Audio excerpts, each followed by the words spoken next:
Il y a des collègues dedans un peu ou pas? Dans ceux-là? Oui, bien sûr, absolument, bien sûr. Bob Sinclair, Daft Punk, hein, j'ai déjà été chez eux. Kojak, j'ai déjà joué avec eux. Stardust, j'ai eu le premier, White Label. Il est arrivé de Los Angeles, il m'a dit tiens, en white. Chez lui, hein, chez Thomas, Borgalter. Il m'a donné un white, j'étais le premier. Tout l'été, je le jouais dans ma voiture. Et en fait, ce qui s'est passé, c'est qu'il sortait 6 mois après, quoi.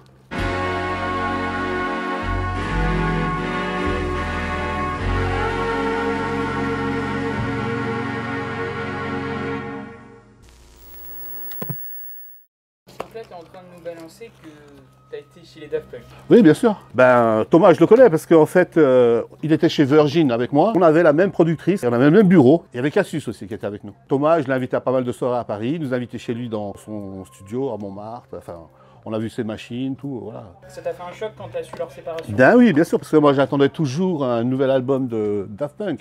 En plus, même Guimène, j'avais parlé avec lui, je lui ai demandé s'il faisait un nouvel album, il m'a dit non, on va peut-être faire autre chose. Mais moi, je ne comprenais pas ce qu'il voulait dire, il n'a pas été assez clair, quoi. Et j'ai compris, quoi. Thomas, il voulait plus s'orienter vers la production de films, comme il avait fait pour Tron, et Walt Disney, et Guimène, toujours la production d'autres artistes. Alors, toujours Mike 303, Super Funk, voilà, on est au magasin de disques Mind Trip à Marseille, et voici son propriétaire, Olivier. Je vous mets juste ici le lien du site internet, allez checker chez Olivier. Voilà, moi je joue assez French Touch, French House, pour pas me démarquer, parce que je suis toujours dans la lignée, mais je peux jouer aussi House Techno Minimal, pour que ça groove un peu plus rapide. C'est que de la musique électronique de toute façon. J'ai toujours été dans la musique électronique, moi. Ce qui m'intéressait à l'époque, c'est des groupes Tangerine Dream, Vangelis, même Jean-Michel Jarre, toute cette musique électronique, et j'étais branché funk.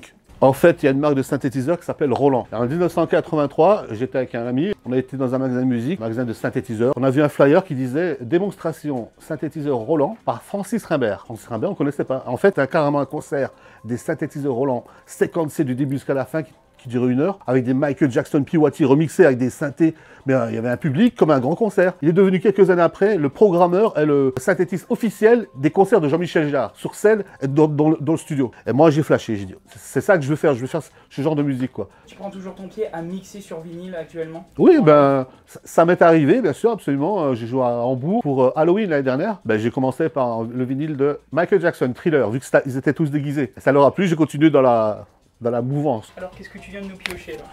Alors, Aquarius, Love is Happiness. C'est ta curiosité ou tu connais?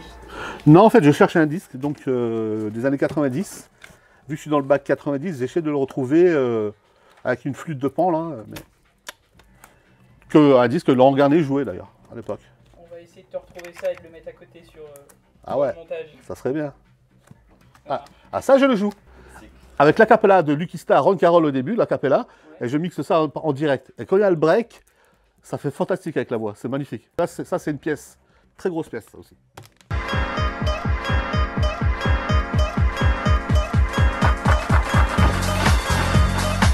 Ta discographie idéale, chez toi, les disques dont tu ne vas jamais te séparer et qui sont pour toi des indémodables.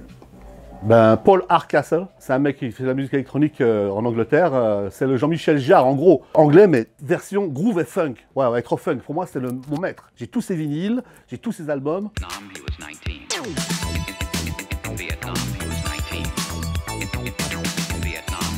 Toi, ça te fait plaisir de voir que la jeunesse, tu sais, elle s'intéresse de plus en plus au support physique et notamment le vinyle qui revient grave à la mode. C'est sympa parce qu'en fait, ça fait, comme disait Olivier, ça fait des belles pochettes. C'est mieux d'avoir une belle pochette comme ça, ou bien à la limite des pochettes qui parlent, tu peux les mettre au mur, la pochette peut devenir un objet décoratif. Maintenant, en MP3, il n'y a plus rien, quoi. Donc, je trouve que le toucher même en vinyle, c'est plus sympa. Après, il faut bien faire attention à la pochette, pas la déchirer, bien sûr. Ah, oh là, le remix. C'est un remix, ouais. Celui-là, c'est le mien, je l'ai ramené parce que... Ah oui, d'accord. C'est un disque que j'ai de toi. Everybody Up?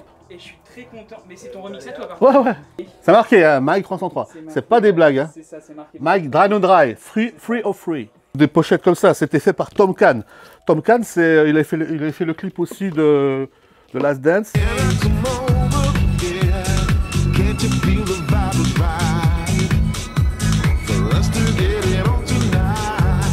Lui, il travaille pour Janet Jackson, travaille pour des grosses pointures, c'est un japonais. Et le mec, donc c'était, comme on dit, c'était un objet un peu de collection.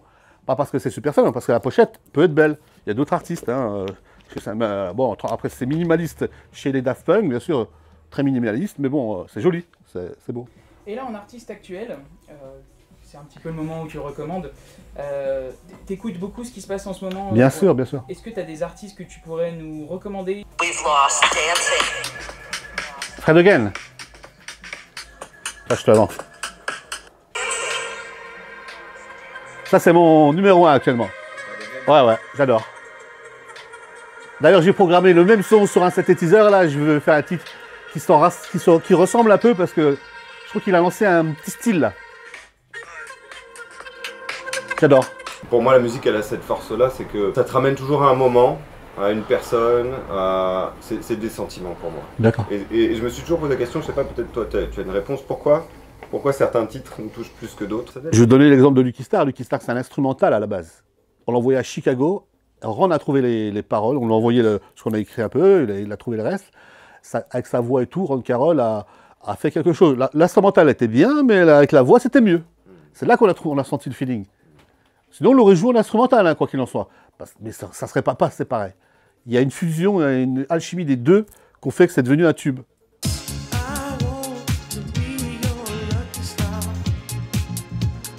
Donc actuellement, il y a Funky Boogie de Superfunk qui est sorti. Il y a eu Let's Funk Tonight ces derniers mois. Là. Il y avait Save the World avec Equator. C'est un très bon chanteur français, très classe, très French touch.